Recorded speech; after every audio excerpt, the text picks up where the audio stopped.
The NBA Finals resumes on Friday night with Game 4 as the Nuggets and Heat battle in South Beach following Denver's win in Game 3 where Nikola Jokic and Jamal Murray, they both recorded 30-point triple-doubles. So it's time to talk some NBA Finals hoops. We're going to do that with Ashley Nicole Moss. You can see her on the I'm an Athlete podcast and also hear her on Sirius XM Radio. Ashley joins us now from South Beach. Ash, how's it going? It's going well, nice and warm and sunny down here in Miami, which is about right for June. Perfect basketball weather. Unfortunately, basketball is played indoors, but the outdoor activities of everything surrounding the NBA Finals, perfect weather for that. So it's That's going to be a good. good day. That's good. Perfect weather. And like you and I were talking about before, air quality is good in Miami. So It that is. makes for good everything. All right, Yeah. Ashley, I got to ask you this. Before Game 3, you tweeted Miami goes up 2-1 tonight. They did Yeah. not. So what were your biggest takeaways, from Denver's Game 3 victory?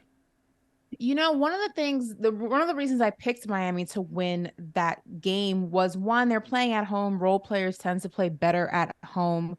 I thought also coming off of the momentum of splitting the games in Denver was going to work in Miami's favor, but Denver really went ahead and played Denver basketball. I think if you watch the difference between game 2 and game 3, Denver came out of that game very lethargic. They didn't really look as explosive as they did in game 1, which I think made a huge difference in terms of Miami being able to attack early.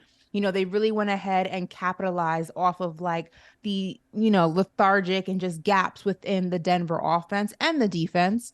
I think that you also didn't get great showings from Jamal Murray, Michael Porter Jr., which is instrumental in this series. You need one of them at least to go ahead and show up consistently. There was a lot of things that worked against Denver and a lot of things that worked in favor of Miami. But I will say, if you are a Miami Heat fan, I don't know how you could have watched that game and felt overly confident, especially with Denver not playing their best basketball and only losing that game by 3 points. That definitely was an interesting takeaway from that game when it was all said and done. All right. So with the Nuggets getting that big win in Game 3 and they're up 2-1, do they now have the edge in this series or do you think Miami comes back here? Didn't they always have the edge in this series? Well, I'm that's what people confused. were saying. That's what people were saying, Ashley. They were the favorites. They always had it. So, do you think now Yeah. they definitively have it? For me, they never lost it. I think that they are just the better team in this series. And that's not to take away from Miami. Listen, they're a gritty team. They're a well-coached team. I am somebody who, as taboo as it is for a Knicks fan to give any compliments to the Miami Heat, I'm a huge Eric Spoelstra fan. I have been since I covered the team when I was on Miami Sports Radio. I think he's just an exceptional coach. His adjustments are fantastic. But with that said, for me, it was always the Denver Nuggets. There's a reason that Miami was the eighth seed, and there's a reason that the Denver Nuggets were the number 1 seed in the Western Conference the entire year. I think people forget that and how asinine and just how crazy that stat is to hold on to the top seed for the entirety of an NBA season.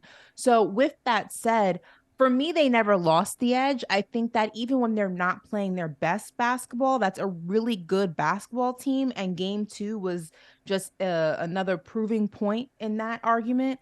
So for me, they never lost the edge. I still think they have it, but that's not to say that Miami's gonna make it easy for them at all. So, with that being said, Ashley, Game 4 Friday night in Miami, you just talked about how great of a coach you believe Eric Spoelstra is. What Mhm. adjustments do you think he needs to make in order for the Heat to even this series at 2 games apiece?